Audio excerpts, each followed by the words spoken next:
আসসালামু আলাইকুম।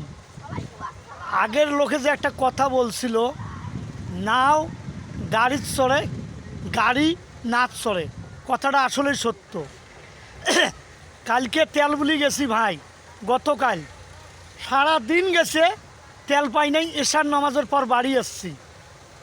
দুঃখের বিষয়, এই যে চলনদারি ঘোড়া, আজকে এই ঘোড়াটা ধরিয়ে আমি এই বালুর পয়েন্টে আসলাম। এই যে বালুর পয়েন্টে আপনার ট্রাক দেখ পানছি, ওই যে ট্রাকগুলো, ওই যে ট্রাক, আমরা কয় গাড়ি বালু নেব।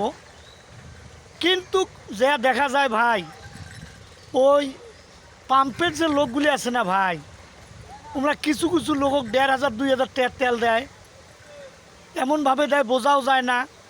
কিন্তু তামনা ফিরাছি চার দোকান গল্প করে, মোর গাড়ি ২,০০০ টাকার তেল। এই ২,০০০ টাকার তেল হলে ৫খান গাড়ি কিন্তু সমানে চলতে পারে।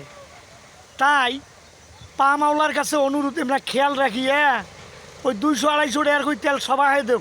একজন গাছ দেবে ২,০০০ টাকার তেল, ১,৫০০ টাকার তেল, আর একজন গাছ তেলে নাই।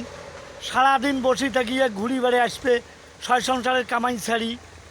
এটা আসলেই ঠিক নয়, এটা আসলেই ঠিক নয়। এটা বিবেক বিবেচনা করি দেখেন যে সব গাড়ির মধ্যে তেল দেওয়া যায় কি যায় না। আসসালামু আলাইকুম, আমি নূর আব্দুল।